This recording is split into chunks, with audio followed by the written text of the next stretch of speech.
اس کو کسی کے سامنے شرمندگی نہ ہو۔ اور جو آدمی اس طرح اللہ کے راستے میں خرچ کرتا ہے کہ دائیں ہاتھ سے دیتا ہے، بائیں کو خبر نہیں ہوتی ہے، یعنی انتہائی خفیہ طور پر دیتا ہے، تو اللہ تبارک و تعالی اس کو قیامت کے دن اپنے عرش کے سائے میں جگہ نصیب فرمائیں گے۔ رسول اکرم صلی اللہ علیہ وسلم نے ایک روایت میں ارشاد فرمایا کہ قیامت کے دن جب اللہ کے عرش کے سائے کے علاوہ کوئی سایہ نہیں ہوگا، سورج جو ہے 1.25 میل کے یا 2 میل کے فاصلے پر ہوگا اور لوگ گرمی کی وجہ سے اپنے پسینے میں ڈوبے ہوئے ہوں گے، اس وقت اللہ کے عرش کے سائے کے علاوہ کوئی سایہ نہیں ہوگا، لیکن 7 قسم کے لوگ ہیں جن کو اللہ اپنے عرش کے سائے میں جگہ دے دے گا۔ سب سے پہلے نمبر پر فرمایا کہ سبعۃ یظلھم اللہ فی ظلہ یوم لا ظل الا ظلہ الامام العادل، وہ آدمی جو اپنی ذمہ داری کو پورے عدل اور انصاف کے ساتھ ادا کرتا ہے، وہ والشاب نشأ فی عبادت ربی، دوسرے نمبر پر وہ نوجوان کہ جو اپنے رب کی عبادت کرتا ہے جوانی میں، یعنی جوانی اس کی رب کی عبادت میں گزر رہی ہے، جوانوں کی عبادت اللہ کو بہت پسند ہے اور جوانوں کی عبادت پر ان کو ثواب بھی اللہ نے زیادہ رکھا ہے۔ بڑھاپے میں جا کر آدمی نے کیا کرنا ہے، اس وقت تو مسجد ہی آ کے پکڑنی ہے، تو اب بوڑھے کو اتنا ثواب نہیں ہے جتنا جو ہے وہ جوان کو ہے، اس لیے جوانوں کو چاہیے وہ اپنی جوانی کو ادھر ادھر ضائع نہ کریں بلکہ رب کی عبادت اور بندگی میں وہ لگائیں۔ وَشَابٌ نَشَأَ فِي عِبَادَةِ رَبِّ، بوڑھے ناراض نہ ہو جائیں، نہیں، ان کو بھی اللہ ثواب دے گا، اور جوانی ان کی بھی گزری ہے ماشاءاللہ، ہے نا، تو جوانی میں بھی اللہ نے عبادت کی توفیق دی ہوگی، جی، تو وہ جوانی تو ان کی محفوظ ہے نا، اس لیے وہ ناراض نہیں کہیں ہو جانا، جی جی، تو جوانوں کے لیے کہا شاب نشأ فی عبادت ربی، ایسا نوجوان جو اپنے رب کی عبادت کرتے ہوئے پروان چڑھتا ہے، یعنی اس کی جوانی رب کی عبادت میں گزرتی ہے، اس کی راتیں جو ہیں وہ رب کے سامنے قیام، رکوع اور سجدے میں گزرتی ہے، رب کے سامنے آنسو بہانے میں گزرتی ہے، ایسے جوان کی عبادت اللہ کو بڑی پسند، اور قیامت کے دن اللہ اس کو اپنے عرش کے سائے میں جگہ دے دے گا۔ وَالشَّابُ النَّشَأَ فِي عِبَادَةِ رَبِّهِ وَرَجُلٌ قَلْبُهُ مُعَلَّقٌ فِي الْمَسَاجِدِ، تیسرے نمبر پر فرمایا وہ آدمی اللہ کے عرش کے سائے میں جگہ پائے گا جس کا دل مسجد میں اٹکا رہتا ہے، لٹکا رہتا ہے، ایک نماز پڑھی دوسری نماز کا انتظار، دوسری پڑھی تیسری کا انتظار، تیسری پڑھی چوتھی کا انتظار، اس میں بوڑھے بھی آ جائیں گے انشاءاللہ، تو ان کو تو زیادہ انتظار رہتا ہے، تو بس مسجد میں جیسے نماز کا وقت قریب ہو فوراً مسجد کی طرف چل پڑتے ہیں۔ وَرَجُلٌ قَلْبُهُ مُعَلَّقٌ فِي الْمَسَاجِدِ، تیسرے نمبر پر یہ آدمی ہے جو مسجد کا پابند ہے، ہر نماز مسجد میں آ کر ادا کرتا ہے، ایک نماز پڑھنے کے بعد دوسرے کی فکر میں لگا رہتا ہے، اور کوئی کام کاج ہو اس میں لگا ہوا تھا، جیسے ہی اللہ کے منادی نے آواز لگائی حی علی الصلاۃ حی علی الفلاح، اپنا کام وہیں چھوڑا، دکان تھی شٹر نیچے کیا، فوراً آگے اللہ کے حکم کو پورا کیا، گاہکوں کو کہا پہلے میں اللہ کے حکم کو پورا کروں گا، اگر تم تب تک انتظار کرتے ہو ٹھیک ہے، نہیں تو کسی دوسری دکان سے سودا لے لو، اگر ایسا کرے گا اللہ اس کو بہت برکتیں عطا کرے گا، آخرت بھی بنے گی اور دنیا بھی اللہ اس کو دے گا، دونوں اس کی بن جائیں گی۔ کوئی لوہار ہے ہتھوڑا اٹھایا ہوا تھا لوہے کو کوٹنے کے لیے، ادھر اللہ اکبر کی صدا لگی، بس اس نے ہتھوڑا وہیں پھینک دیا۔ ایک لوہار کے بارے میں الکبائر کے اندر لکھا ہے، کتاب الکبائر میں، وہ ہتھوڑا اٹھاتا، علامہ ذہبی رحمہ اللہ نے، کہ وہ ہتھوڑا اٹھاتا تھا لوہے کو پر مارنے کے لیے، اگر اذان ہو گئی ہتھوڑا یہاں تھا تو پھر لوہے پر مارتا نہیں تھا، اس کو پیچھے ڈال دیتا تھا، پہلے نماز پڑھتا تھا اس کے بعد جا کر وہ کام کرتا تھا۔ اللہ کو اس کی یہ ادا اتنی پسند آ گئی، جب اس کا انتقال ہو گیا کسی نے خواب میں دیکھا کہ کیا معاملہ ہوا آپ کے ساتھ، اس نے کہا اللہ نے میرے اس عمل پر میری بخشش کر دی، اسی عمل پر میری بخشش کر دی کہ جب اللہ کا نام آ گیا اب اللہ کے نام کے سامنے کچھ اور نہیں ہوگا۔ لہٰذا ہمیں بھی چاہیے جب اذان ہو جائے جس کام میں ہم ہوں فوراً اس کو چھوڑ دیں، یہ نہ سوچے ابھی تو 15 منٹ ہیں اب اس کے بعد دیکھیں گے، پھر وہ 15 منٹ کے بجائے 20 بھی ہو جاتے ہیں، یہ کام میں لگا رہتا ہے، نماز نکل جاتی ہے، چھوٹ جاتی ہے، جماعت اس کی چھوٹ جاتی ہے۔ تو جیسے ہی اذان کی آواز کان میں پڑے جس کام میں ہم ہوں فوراً اس کام کو وہیں چھوڑ دیں اور اللہ کے حکم کو پورا کریں. یہ ہے وَرَجُلٌ قَلْبُهُ مُعَلَّقٌ فِي الْمَسَاجِدِ. چوتھے نمبر پر فرمایا وَرَجُلَانِ تَحَابَّا فِي اللَّهِ اجْتَمَعَا عَلَيْهِ وَتَفَرَّقَا عَلَيْهِ. وہ دو بندے جو آپس میں ایک دوسرے سے محبت کرتے ہیں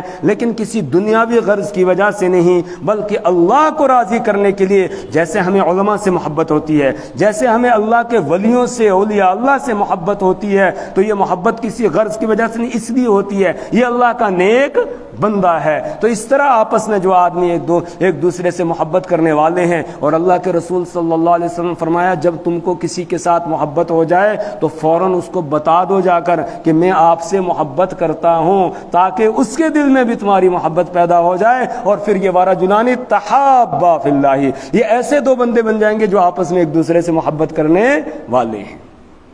یہ آپس میں ایک دوسرے سے محبت کرنے والے بن جائیں گے. اب میں مسجد میں کہہ رہا ہوں مجھے آپ سب سے محبت ہے, جتنے یہاں مسجد میں بیٹھے ہیں سب سے مجھے کیا ہے, محبت ہے. میں نے آپ کو بتا دیا, اب آپ کی بھی ذمہ داری ہے کہ آپ بھی محبت کریں انشاءاللہ.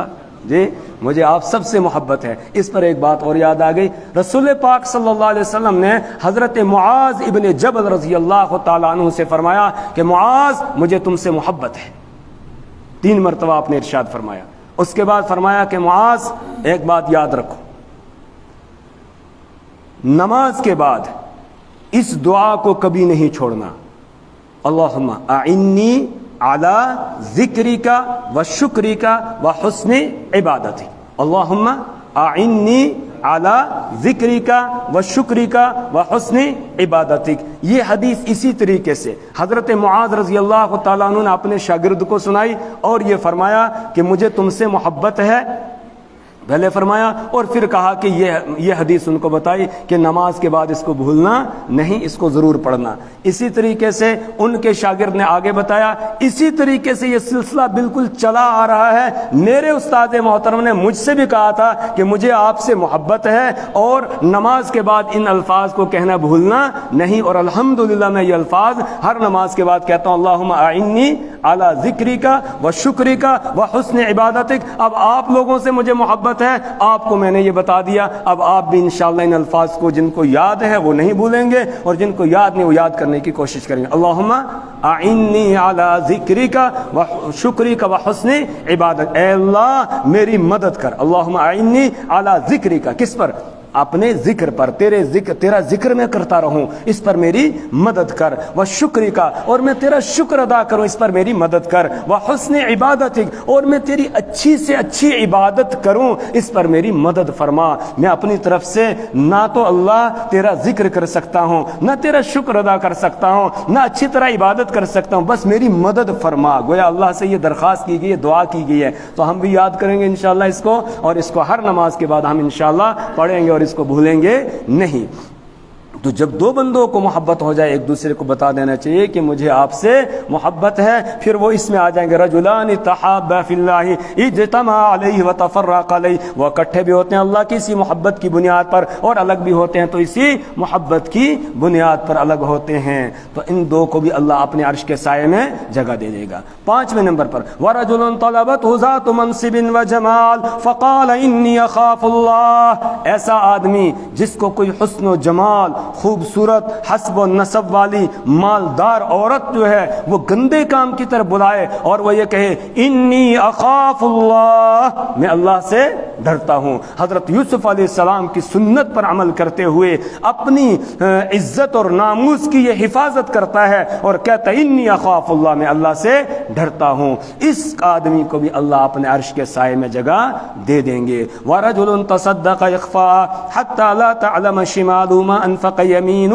اب 6 نمبر پر ہے وہ آدمی جو اس طرح صدقہ اور خیرات کرتا ہے, چھپا کر دیتا ہے, دائیں ہاتھ سے دیتا ہے, بائیں کو خبر بھی نہیں ہوتی, یعنی انتہائی خفیہ طور پر کانوں کان کسی کو خبر ہونے نہیں دیتا ہے اور غریبوں کی مدد کرتا ہے. یہ ہے سرن, یعنی چھپا کر صدقہ کرنا, پوشیدہ طور پر خفیہ طور پر صدقہ کرنا.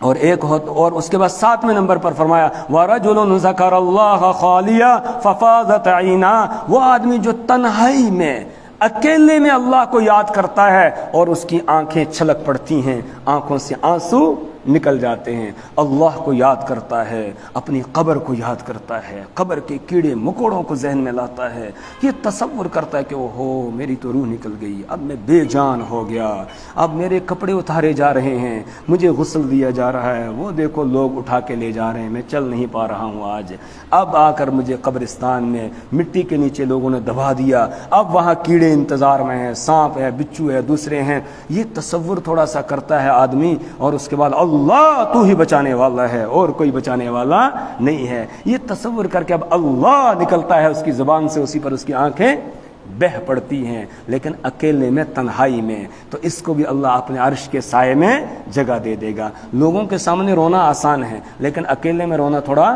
مشکل ہوتا ہے، تو اکیلے میں نے بتا دیا کہ یہ تصور کریں، ہم مراقبہ موت کریں، مراقبہ قبر کریں، میدان محشر کا مراقبہ کریں کہ اب وہ دیکھو سور کے اندر پھونکا گیا، سارے لوگ اپنی قبروں سے نکل کے دوڑ رہے ہیں، یخرجون من الاجداث، اب قبروں سے نکل رہے ہیں، کأنہم جراد منتشر، گویا بکھرے ہوئے پروانے ہیں، کوئی ادھر دوڑ رہا ہے، کوئی ادھر سے دوڑ رہا ہے، سب نکل کے آ رہے ہیں، اور اس کے بعد سب کہہ رہے ہیں من بعثنا من مرقدنا، ارے ہماری خوابگاہوں سے ہمیں کس نے اٹھا دیا ہے، من بعثنا من مرقدنا ھذا ما وعد الرحمن وصدق المرسلون، ارے یہ تو وہ دن آ گیا جس کا رحمان نے وعدہ کیا تھا، مالک یوم الدین نے، بدلے کے دن کا وہ مالک ہے، اور پیغمبر بتاتے رہے، انہوں نے تو سچ کہا تھا، ہم اس کو جھوٹ سمجھ رہے تھے، یہ سچ ہو گیا۔ وہ قیامت کا منظر اپنے ذہن میں لائے، ادھر باپ کھڑا ہے، ادھر استاد ہے، ادھر بچے کھڑے ہیں، اور ادھر اللہ کی عدالت میں اب مجھے پیش کیا جا رہا ہے، اور مجھ سے پوچھا جا رہا ہے فلانا دن کہاں گزارا تھا، فلانی رات کہاں گزاری تھی۔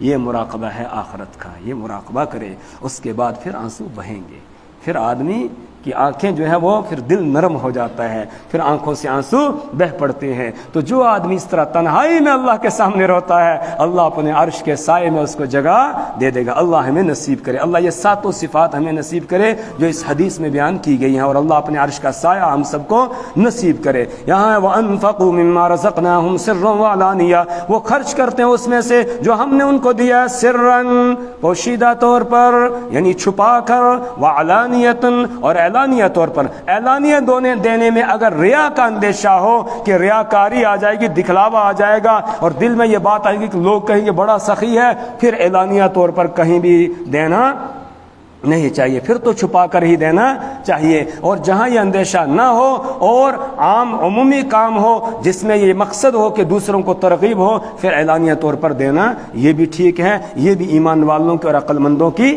صفت ہے۔ وَيَدْرَؤُونَ بِالْحَسَنَاتِ السَّيِّئَةِ، 9ویں نمبر پر بیان فرمایا 9ویں صفت، وَيَدْرَؤُونَ بِالْحَسَنَاتِ السَّيِّئَةِ، اور وہ ہٹاتے ہیں اچھائی سے برائی کو، مطلب ان کے ساتھ کوئی برا کرتا ہے یہ اس کے ساتھ اچھا کرتے ہیں، کوئی ان کو تکلیف پہنچاتا ہے یہ اس کو راحتیں پہنچاتے ہیں، کوئی ان کو جو ہے وہ جیسے تھپڑ لگاتا ہے یہ اس کے ہاتھ کو پکڑ کے ملنے لگتے ہیں، تجھے تکلیف تو نہیں ہوئی تجھے۔ یہ بھی ہمارے بزرگوں کی شان ہے کہ کسی کو تھپڑ لگایا تو اس نے اس کا ہاتھ پکڑ کے اس کو ملنا شروع کیا کہ میرے جسم کے ساتھ تیرا ہاتھ لگایا، کہیں تجھے تکلیف تو نہیں ہوئی ہے۔ بھئی مارنے والے کو تو تھوڑی بہت چوٹ لگتی ہے، جو کسی کو تھپڑ لگایا گھونسا لگائے گا تو جہاں جس کو لگا رہا ہے اس کو زیادہ لگتی ہے، لیکن جو مار رہا ہے تو وہ بھی ہاتھ سے ہی مار رہا ہے نا، تو اس کے ہاتھ میں بھی تو تکلیف ہوتی ہے، تو پکڑ کے اس کے ہاتھ کو ملنا شروع کر دے۔ وَيَدْرَؤُونَ بِالْحَسَنَاتِ السَّيِّئَةِ، جو برائی کو دور کرتے ہیں، ہٹاتے ہیں اچھائی کے ذریعہ سے، یعنی ان کے ساتھ کوئی برا معاملہ کرتا ہے یہ اس کے ساتھ اچھا کرتے ہیں۔ اور یہی محبوب کبریا محمد الرسول اللہ صلی اللہ علیہ وسلم کی سنت ہے کہ آپ نے گالی دینے والوں کے ساتھ اچھا برتاؤ کیا، کوڑا کرکٹ ڈالنے والوں کے ساتھ اچھا برتاؤ کیا، خون بہانے والوں کے ساتھ اچھا برتاؤ کیا، آپ ان کے لیے دعائیں کرتے تھے، اللہم اغفر لقومی فانہم لا یعلمون، اللہ میری اس قوم کو معاف فرما دے، ان سے انتقام نہیں لینا، یہ جانتے نہیں ہیں، انجانے میں میرا خون بہا رہے ہیں، انجانے میں میرے دانتوں کو شہید کر رہے ہیں، انجانے میں میرے چہرے کو زخمی کر رہے ہیں، اس لیے اللہ ان کو معاف کر دے۔ یہ رسول پاک صلی اللہ علیہ وسلم کا طریقہ تھا کہ دشمن کو فوراً معاف کر دیتے تھے، اور معاف ہی نہیں بلکہ اس کے لیے دعا کرتے ہیں، معاف ہی نہیں کرتے بلکہ اس کے لیے کیا کرتے ہیں، دعا کرتے ہیں۔ حضرت ابراہیم بن ادہم رحمۃ اللہ علیہ کے بارے میں لکھا ہے کہ ایک مرتبہ کہیں سے گزر رہے تھے، یہ وقت کے بادشاہ تھے، لیکن پھر انہوں نے فقیری اختیار کر لی، اور جب فقیری اختیار کر لی تو اولیاء اللہ میں سے ہو گئے، بڑے اللہ کے ولی تھے۔ تو راستے میں چل رہے تھے، ایک سپاہی تھا، وہ سپاہی ان کو پہچانتا اور جانتا نہیں تھا۔ اس نے کہا کہ آبادی کہاں ہے؟ تو انہوں نے قبرستان کی طرف اشارہ کر کے کہا وہاں ہے۔ اب وہ گیا، اس نے دیکھا وہ تو قبرستان ہے، آ کر کہنے لگا آپ نے میرے ساتھ مذاق کیا، ادھر ہے آبادی، یہ تو قبرستان ہے۔ انہوں نے کہا تو مان نہ مان آبادی تو یہی ہے، کیونکہ سب نے آخر کہاں جانا ہے؟ وہیں شہر خاموشہ میں جانا ہے سب نے۔ تو کہا آبادی تو یہی ہے، باقی تو ویرانی ہے، سب ویران ہو جائے گا اور قبرستان آباد ہوگا۔ ساری بستی ویران ہو جاتی ہے اور قبرستان کیا ہوتا ہے؟ آباد ہوتا ہے جی، سب وہیں پہنچ جاتے ہیں گھروں کو چھوڑ کے۔ تو کہا آبادی یہی ہے۔ اس نے جوتا اٹھایا اور ان کو مارنا شروع کیا، پولیس والے نے، سپاہی نے۔ اب یہ چلتے رہے، شہر کی طرف آ رہے تھے، تو وہ سپاہی بھی چل رہا ہے۔ جب شہر میں داخل ہونے لگے تو لوگوں میں شور ہوا، ابراہیم بن ادہم آ گئے، سارے لوگ راستے کے دونوں طرف کھڑے ہو گئے استقبال کرنے کے لیے۔ کوئی آ کے مصافحہ کر رہا، ہاتھ چوم رہا ہے، کوئی گلے لگ رہا ہے، کیا کر رہا ہے۔ اب یہ سپاہی دیکھ کے پریشان ہو گیا کہ یہ تو کوئی بڑی شخصیت ہے اور میں نے اس کے ساتھ زیادتی کی۔ کسی کو پوچھا یہ کون ہے؟ کہا آپ نہیں جانتے ہیں، یہ تو وقت کے جو بادشاہ تھے ابراہیم بن ادہم، اور اب انہوں نے جو ہے وہ فقیری اختیار کی، وہ ہیں۔ اب اس کے پیروں کے نیچے سے زمین نکل گئی۔ اب یہ آیا اور آ کر ہاتھ جوڑ کے کھڑا ہو گیا، کہنے لگا حضرت مجھے معاف کر دیجئے، مجھے پتہ نہیں تھا، میں نے آپ کے ساتھ زیادتی کی۔ انہوں نے کہا جب تو ایک جوتا مارنے کے بعد دوسرا جوتا اٹھاتا تھا مارنے کے لیے، اس سے پہلے میں تجھے معاف کر دیتا تھا، کہ تب میں نے تجھے معاف کر دیا ہے۔ آج ہم باپ کو معاف کرنے کے لیے تیار نہیں، بھائی کو معاف کرنے کے لیے تیار نہیں ہیں۔ مومن کی صفت یہ ہے، اس کو کوئی تکلیف پہنچاتا ہے وہ فوراً اس کو کیا کر دیتا ہے؟ معاف کر دیتا ہے، اللہ کے حوالے کر دیتا ہے اس کو۔ اس چکر میں نہیں پڑتا کہ اس سے بدلہ لینا ہے یا اس کو بھی میں کچھ کروں گا، نہیں، اس چکر میں پڑتا ہی نہیں۔ کیوں؟ اس لیے کہ اس چکر میں پڑے گا تو اعمال چھوٹ جائیں گے، پھر ادھر ہی لگ جائے گا نا، پھر کھانے کا مزہ ختم، پھر سونے میں نیند بھی اچھے طریقے سے نہیں آئے گی، ٹینشن میں رہے گا کہ نہیں۔ اور جب اس نے کہا کہ بس میں نے ابھی اس کو معاف کر دیا، چھوڑو جانے دو، اس نے تکلیف پہنچائی ہے، بس میں نے اللہ کے لیے اس کو چھوڑ دیا، معاف کر دیا، تو اب کوئی سوچ رہے گی اس کے دماغ میں؟ کوئی ٹینشن رہے گی؟ کوئی ٹینشن۔ تو اگر کوئی ٹینشن فری ہونا چاہتا ہے، بس اس کے لیے بالکل آسان علاج یہ ہے، جو ہمیں تکلیف پہنچائے ہم فوراً اس کو کیا کر دیں؟ معاف کر دیں، انتقام کا سوچیں ہی نہیں۔ ایمان والوں کی دوسری جگہ یہ بھی صفت ہے کہ وہ بدلہ لیتے ہیں اتنا ہی جتنا ان کو تکلیف پہنچائی گئی ہے، لیکن اس کے بعد آگے وَلَمَنْ صَبَرَ وَغَفَرَ، کہ جو صبر کر لے اور معاف کر دے تو وَلَمَنْ صَبَرَ غَفَرَ إِنَّ ذَلِكَ لَمِنْ عَزْمِ الْأُمُورِ، تو کہا پھر تو یہ بڑی ہمت کے کاموں میں سے ہے، معاف کرنا اور صبر کر لینا۔ تو یہ اس کی تعریف کی گئی۔ لہٰذا ہمیں کوئی تکلیف پہنچائے ہم فوراً اس کو کیا کر دیں گے؟ معاف کر دیں گے۔ انشاءاللہ اب ہم بدلہ لینے کی سوچیں گے نہیں، اور خواہ کے لیے ٹینشن میں نہیں پڑیں گے۔ وَيَدْرَؤُونَ بِالْحَسَنَاتِ، آخری انجام اور اچھا انجام، اور الدار کا مطلب ہے گھر، یعنی آخرت کے گھر کا اچھا انجام ہے۔ یہ وہ لوگ جن میں یہ 9 صفات ہوں، ان کے لیے آخرت کے گھر کا اچھا انجام ہے۔ اللہ یہ صفات ہم کو نصیب کرے، ہم کو عطا کرے۔ ترجمہ دیکھ لیجئے۔ أَفَمَنْ يَعْلَمُ أَنَّمَا أُنزِلَ إِلَيْكَ مِنْ رَبِّكَ الْحَقُّ كَمَنْ هُوَ أَعْمَى، تو کیا وہ شخص کے جو جانتا ہے اس بات کو کہ جو اتارا گیا آپ کی طرف، من ربک، آپ کے رب کی طرف سے، الحق وہ سچ ہے، کمن هو أعمى، تو وہ اس کی طرح ہو سکتا ہے جو اندھا ہے، یعنی دل کا اندھا ہے اور اس کو تسلیم نہیں کرتا ہے۔ انما يتذكر اولو الالباب، بے شک نصیحت حاصل کرتے ہیں عقل والے، الذين يوفون بعهد الله، جو پورا کرتے ہیں اللہ کے عہد کو، ولا ينقضون الميثاق، اور وہ عہد کو توڑتے نہیں ہیں، والذین یصلون ما امر اللہ به، اور وہ کہ جو جوڑتے ہیں اس چیز کو جس کے جوڑنے کا اللہ نے حکم دیا ہے، ویخشون ربہم، اور اپنے رب سے ڈرتے ہیں، ویخافون سوء الحساب، اور برے حساب سے وہ ڈرتے ہیں، والذین صبروا ابتغاء وجہ ربہم، اور وہ کہ جو صبر کرتے ہیں اپنے رب کی رضا کو تلاش کرنے کے لیے، واقاموا الصلاۃ،